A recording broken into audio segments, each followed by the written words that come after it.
Welcome to the Sharkpreneur podcast with Kevin Harrington and Seth Greene. Kevin Harrington is the inventor of the infomercial, one of the original sharks from the hit TV show Shark Tank, and has generated over $5 billion in TV and digital direct response sales. Seth Greene is the world's first trusted authority on cutting-edge direct response marketing, a best-selling author, and the only 3-time Marketer of the Year nominee. On the podcast, Kevin and Seth interview Sharkpreneurs who share straight talk on what it takes to explode your business. Welcome to the Sharkpreneur podcast. This is your co-host, Seth Greene. With me, as always, is the inventor of the infomercial and the original shark from Shark Tank, Kevin Harrington. Kevin, thanks so much for joining us today. Hey, Seth. Great to be here. Great to start the week. Thank you. Awesome. Today, our very special guest is Cameron Herold. Cameron is the best-selling author of The Miracle Morning for Entrepreneurs, Meetings Suck, Double Double, the founder of the COO Alliance, and has been seen in Fortune, New York Times, Success Magazine, Forbes, TED, and a million other places. Cameron, thank you so much for joining us today. Thanks, Seth. Appreciate it. Looking forward to it. Hey, Kevin. Hey, good to see you, man. All right. Hey, I loved all the great places you've been featured, but how did you start getting all the kind of the press? What was your starting point for all that? I guess the real early starting point, I was groomed as an entrepreneur as a child. And when we were growing up in northern Canada, up in a place called Sudbury, I got involved with a group called College Pro Painters back in the mid-'80s, and they taught us how to land press. They taught us that every morning, every journalist wakes up and thinks, what am I going to write about? And if you literally pick up the phone and call them, they'll probably write about you. So that's all I've ever done. I love that. I love it. Yeah. Nothing like shoe leather pounding the pavement and picking up the phone. How did you come to start the COO Alliance? That was just kind of a natural thing for me. I've always been involved with YPO and EO and Vistage, groups of entrepreneurs where entrepreneurs will grow and learn with each other and mastermind together. But often I was the second in command. When I built 1-800-GOT-JUNK, I was the COO. So when I was coming in as the second in command to these entrepreneurial groups, I didn't really fit in. You know, the entrepreneur would inevitably turn to somebody else and go, oh, you know, they deflect the conversation. And I realized that the COO is the one that needs to learn all these tools because they're the ones often growing the company. So I wanted to create a place for them. So how many COOs do you have as part of your group? Right now, 34. Just launched about 6 months ago. We've got 34 founding members. The largest one has about 3,000 employees. Smallest has about 50. Largest is around 250 million in revenue, and smallest is around 4 million. And so just in a nutshell for those listening, to explain, you know, what COO is. Sure. So the COO is the second in command. Typically, it's a very misunderstood role because often it can be someone who's very inward facing, focusing on the internal processes, or it can be someone very outward facing. Could be someone very engineering and process focused or sales and marketing focused. But really, it's that a yin and yang relationship with the entrepreneur or the CEO. So it's the stuff that they don't like or aren't good at, but they need someone to help them build or scale the company. Great. And so your organization is for existing COOs to, you know, kind of network and learn more about being a better COO, I guess, right? Yeah, and I've been coaching real world entrepreneurs all over the world for 10 years. And I coached the second in command at Sprint. I've coached a monarchy in the Middle East. I've coached a number of high growth technology companies that have exited, but they've always had that missing link where I've ended up coaching the COO and some of the executive team as well. So the COO Alliance just seemed like the natural extension for that, a place where they can go and mastermind, learn together, share resources together, kind of have that safe place where they can actually talk about some of the idiosyncrasies of the entrepreneur as well. You know, as entrepreneurs, we're all a little bit bipolar, a little bit ADD, and we've all got Tourette's, and they have to kind of play cleanup to our madness. You know, I was always, you know, that was going to be my next question, is that the COO tends to, you know, the CEO is a lot of times the visionary and idea person with great ideas, and all the hard work then gets thrown to the operational side, you know, kind of execute some of these, you know, what might be, you know, harebrained ideas in some cases, I guess. So, you know, so you really have to kind of process it all also, not just execute the good stuff, but, you know, but also determine, you know, kind of really, you know, where do some of these, you know, how do you prioritize other things that maybe can't be done right away also, right? Right. It's our job to also make the CEO iconic. You know, it's our job as the second in command to really put them in a position where they get to really be the bearer of all the good news, and we can be the bearer of the bad news. We get to take all their ideas and put them in a safe place so the entrepreneur knows that we've got them, but we don't have to start them all right away. Typically, an entrepreneur will start their idea because they have no other system in place to just keep them or keep track of them. And then every quarter, we can green light, yellow light, or red light those systems or those processes or those new ideas and either kill them or put them in place for them. And then we also allow them to free up their time to work in their area of genius. You know, entrepreneurs are the ones that need to be the ones thinking 3 to 5 years out, thinking strategically, making the connections, coming up with all the amazing ideas, because that is their unique ability, right? And then we can actually build the team and focus on all the stuff to get it done. So generally in big companies, you've got the CEO, the COO, and a CFO, but how involved does the COO get into the finance side of things? Because you can't execute, you know, any operational plan if you don't have the money, right? Yeah, so it really depends. It depends on the skill set and the unique abilities of the entrepreneur or the CEO. So as in my example, when I was building 1-800-GOT-JUNK, I did not have any of the finance control. So finance and IT reported to Brian, the CEO, and then I had sales, marketing, PR, advertising, franchising, the call center, operations all reported to me. Right. Since I didn't have the finance control. When I was building Gerber Auto Collision and Boyd Auto Body, my partners there, they ran finance and I ran, again, all those other areas. I don't like finance. Right. But in cases, I've got a CFO who running a big company, their first company sold for like 960 million, building a company called Influitive, and he is the CFO and the COO at the same time. The CEO doesn't like finance, so he doesn't run that component. So again, it's really that yin and yang relationship, and how do you free up the entrepreneur to do what they love and what they're really good at, and then put all the other stuff on the COO. You mentioned that you've got 34 founding members. How big do you want to grow it? How much do you want to build an EO for COOs? How far do you want to go? It's similar to the EO, but no, all the events we're having are in Scottsdale, Arizona. We're modeling it after a group called the Genius Network that Joe Polish built out. So we'll have, in this year, we have 4 events. The COOs select 3 of the 4 to go to. 2018, we have 5 events. They select 3 of the 5. So each year they'll select 3 groups. But we want to have 100 members by the end of this calendar year, and then 250 members by the end of 2019. And other than calling journalists and writing amazing books, how are you getting the word out about the COO Alliance? A lot of it right now is word of mouth. Currently, you know, my normal speaking platform, I've done paid speaking events in 28 countries. So I just keep doing groups of entrepreneurs. But then we're actually going to be doing a podcast interviewing just the COOs. Again, everyone's interviewing the entrepreneurs. I want to interview the second in commands and find out what they're doing as well. Yeah. I was just with Joe 2 weeks ago at an event, and I've been to Genius a number of times. He's got a pretty amazing success track record with that group that he's put together, and some great things have come out of that. And so good luck in that regard. And it's a good model to model after. So is it similar in fee, like a $25,000 membership kind of thing, or how's it structured? Yeah, I priced it at 20. He's actually my daily accountability partner. I send him my daily top 3 goals, and he sends his to me every single day. So yeah, okay. Modeling it very, very similar. In fact, his COO is a member of the COO Alliance as well. That's great. Yeah, it's a great group.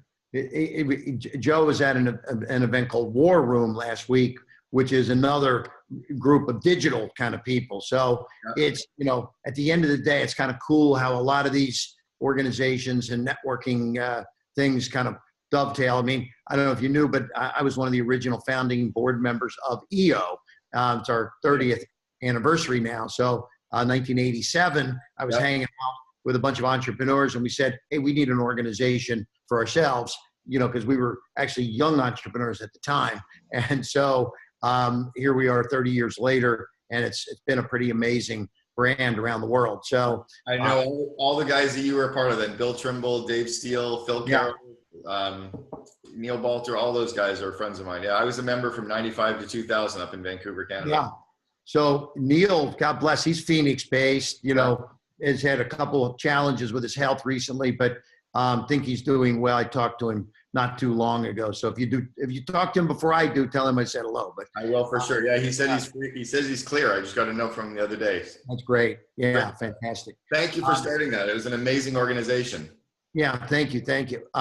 So the goal here is to, keep growing, and that's great. I think it's a great niche because it's funny. I go to a lot of different events, and I never thought about the operational side, but there's probably so many things that COOs could learn from others in terms of CRMs and systems and all the new technologies that are coming out in fulfillment and customer service and all these different kind of opportunities. So do you find yourself having to really stay on top of the new trends in the world of tech? Yeah, I do, because I actually gravitate towards that as well. I've again coached a number of CEOs and companies that are in the tech space, so I understand a lot of it, and I like that, which is I guess good. But again, I'm creating this group where the group shares with each other. So I have the COO of Unbounce. I have the COO of Rocket Fuel, and they're actually launching Facebook Workplace worldwide for Facebook. So I have these companies that are already in the tech space, and I have their second in commands. So they walk in naturally, and they're teaching everyone Slack. They're teaching them Trello. They're teaching them, like, we were in the beta group for Facebook Workplace 4 months ago. We had all of our members were allowed to beta that. So I think that's kind of the benefit of getting those second in commands together, is it's not about me being the smart one in the room teaching them. It's literally what EO did. It was getting all these great entrepreneurs together. Now it's how do we get all of these COOs together? The big difference with the EO model and what I'm doing is I want them all coming to Scottsdale and masterminding together. I don't really want to have the breakout forums all over the place. Right. What's your biggest challenge in growing it? Right now it's been focused. Classic entrepreneur. But I have 4 kids. I live in 2 countries. I've got 17 CEOs that I actively coach and mentor, and then I've got my normal speaking events. So it's really being able to fracture that off where I am the driver of those components, and now it's building this part out. So it's just focus on it this year. So I launched what I call my Vivid Vision, which is a 4-page written description of what the COO Alliance looks like, acts like, and feels like 3 years from today. And now we're reverse engineering that and bringing in the people to build that out. Are there opportunities that might come your way for equity stakes? Is that any part of your plan? Sometimes you see a company that needs some help, et cetera. It is, yeah. I have equity in 5 or 6 companies already that I traded out components. So Influitive, Tiny Pulse, 15.5, Nurse Next Door. I have in a number of companies that I get equity positions, but I'm focusing more on the companies that are already in business, that already are growing. So for me, there's probably more opportunities to get some upside with them because they're already doing 5 to 50 million in revenue when I start coaching them. I don't go with the early stage companies. I want the ones that are already proven. I've coached 3 or 4 that have sold for well over 100 million to GoDaddy. Two that actually sold to GoDaddy. Yeah. No $1 billion exits yet, but yeah. Have you gotten involved in any public companies yet? Yeah, I coached the CEO and the COO of Sprint. So Marcelo Fleury and then Jamie Jones, who's his second in command. I've been coaching them for about 18 months. Marcelo sold his first company, Brightstar, to SoftBank, and then we met on a plane about 2 years prior to that. He was getting ready to go in and turn around Sprint. So that's been the one big, it's a little bit of an outlier for me, but they want to learn the entrepreneurial systems to turn that place around. Yeah. I met Marcelo right as he was selling Brightstar. I was in his Miami office. I ended up doing a deal with Sprint, been to Kansas City a ton of times. Pretty big operation. He and Mr. Sun from SoftBank is a real wheeler dealer kind of guy. But I think that stock has had some amazing. What did they go from like $3 to $9 recently? I believe. Yeah, $3.80 to $9.80 over the 2 years. Yeah. Yeah. So if anybody can do it, Marcelo will do it. He's the guy who will do it. He's a Bolivian billionaire, and now making more, So pretty amazing guy, and big. You know what? It's not easy either. I mean, you got AT&T and Verizon and T-Mobile, kind of jumped ahead of them there as they've been building, but I think some part of the market thinks there may be some acquisitions in play there, so that'll be interesting. But that's pretty good client for you to have. That's great. He's just a wonderful guy. I mean, my wife and I really get along well with his wife Jordan and Marcelo, and their team is good. And I love that he's not corporate. He went in day one and slashed all the political people, got rid of the bureaucracy, canceled the private jets. He really slashed all the waste, and he's he moved to Kansas City from Miami. You know, he's partners down there in the soccer arena with a soccer club, Beckham. And then I remember one of the first things I think he eliminated coffee at Sprint, you know, which was going to save $600,000 a year or something, you know. So you know, but yeah, it's pretty amazing. So I guess, you know, so obviously the COOs that are part of your group, as they're learning from others, it's kind of a 1 + 1 + 1 = 7, and the whole mastermind concept. That's right. Yeah. We have accountability triangles. So in between each of the events, there's 3 people, and they have accountability groups with each other. We have a closed private Facebook group that they're members of, so they share information with each other. And then this fall, we're starting a Slack channel, so they'll be able to communicate as well. But it's just very much them with them versus me being this smart guy in the room. I don't really want even my name attached to it. I want this to be their group, kind of like what you guys did in starting EO. Just get members together and facilitate learning with Gestalt protocol and let them run. Well, I'm leaving. I live in Florida, heading out that way. I'm in LA, and actually, I forget. I'm coming to Phoenix sometime in the next 6 weeks, I believe. So maybe, you know, face to face, we can you know, huddle sometime. I'd love to, you know, meet you in person. It sounds really exciting what you're doing, and just, you know, I know in terms of next steps on the podcast here. What, you know, where do you see this being in a year from now? The COO Alliance, we want to have 100 members at the end of the calendar year. Okay. The other thing I'm focusing on is my book, Meetings Suck. And that was one that, you know, every entrepreneur and all their employees need to read, because everyone's complaining that meetings suck. And the reality is meetings don't suck at all. We suck at running them. Nobody's really had any training on how to run really good, high effective meetings. So that's the other focus right now as well. The little classic entrepreneur, right? Got to have 3 focuses. I mean, you got so many irons in the fire. What do you like best about what you do? I've always loved helping entrepreneurs make their dreams happen. That's been, you know, Simon Sinek, everyone knows Simon. I hired Simon 14 years ago. He worked with me at 1-800-GOT-JUNK. He ran our marketing and rebranding. We've known each other for so long. He helped me do my core purpose way before his book Start With Why came out, and it was just completely intuitive. I've always loved helping entrepreneurs make their dreams happen. That's why I've always kind of been that second in command. So everything I do now is for that purpose. You know, my book, Double Double, Meetings Suck, COO Alliance, coaching, it's all the same thing. Hey, before we wrap, I've got one more for you, and that is there been any kind of a magical transformation with any of the COOs yet in your group? There was one where a girl came in younger. She was a younger COO. She built the company from about $1 million to about $6 million in revenue. She really was the true second in command. She was very underpaid. Probably, you know, shouldn't have been given the COO title. Probably should have been like a director of operations. But she literally had built it. And she went back into her COO and said, you know what, I deserve to be paid more. And he was like, you know what, I'm worried I'm going to lose you. And he gave her a massive bump in salary. Sent me an email afterwards. He goes, I can't believe this has cost me so much more money to have her part of it than I anticipated. But thank you. Now I know she's with me for another 5 years. So yeah, that was one where I didn't see it coming. It cost him probably $100,000 more than he'd anticipated. But he's thrilled to have paid it, right? Yeah. Fantastic. It was a discussion that wouldn't have happened. Yeah. So, and then, you know, I mean, I think from there, you know, in my world, we use a lot of, you know, testimonials, kind of are what in the as seen on TV space, testimonials or people that have had success, or, you know, I use the word magical transformation. So I'm sure as time goes with your companies, like Joe Polish has some amazing, you know, transformations where people have met people at these conferences, and all of a sudden there's distribution happening that wasn't happening, and, you know, these sales funnels that are being built, and big, amazing sales success. So I know over the years now, Joe's had some pretty big sales growth with a lot of his companies. So ultimately, you know, because your organization is just, you know, kind of getting rolling, you know, in probably a year or so from now, you're going to have some of those kind of amazing stories also. Oh, for sure. Yeah. The big ones right now are I think the communication skills that have happened between the COOs and COs. We've done a lot of personality profiles of both and teaching them how to actually understand each other and work together. And I've received some pretty cool feedback on those as well.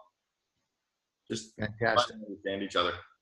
Awesome interview, amazing story. For everyone watching or listening, go to CameronHerold.com. We'll put the link in the show notes. Go get all of the books. And if you're a COO who's appropriate, certainly reach out about the COO Alliance and become one of those magical transformations that we know absolutely sure is coming. Thanks so much for listening to this special productivity series of the Direct Response Marketing Podcast. I've interviewed hundreds of the most successful entrepreneurs, thought leaders, and CEOs all over the world, and I want to share with you one of the biggest ways I've discovered to triple your productivity that I've learned from these amazing people. Even better, I'll pay you $500 to test drive it. Just go to takethe500challenge.com. That's www.takethe500challenge.com to learn more. Thanks so much for listening. This show has been produced by Market Domination, LLC. To discover how you can have your own show completely done for you and turn it into a real published book and become the authority in your marketplace, go to www.marketdominationllc.com/podcast offer.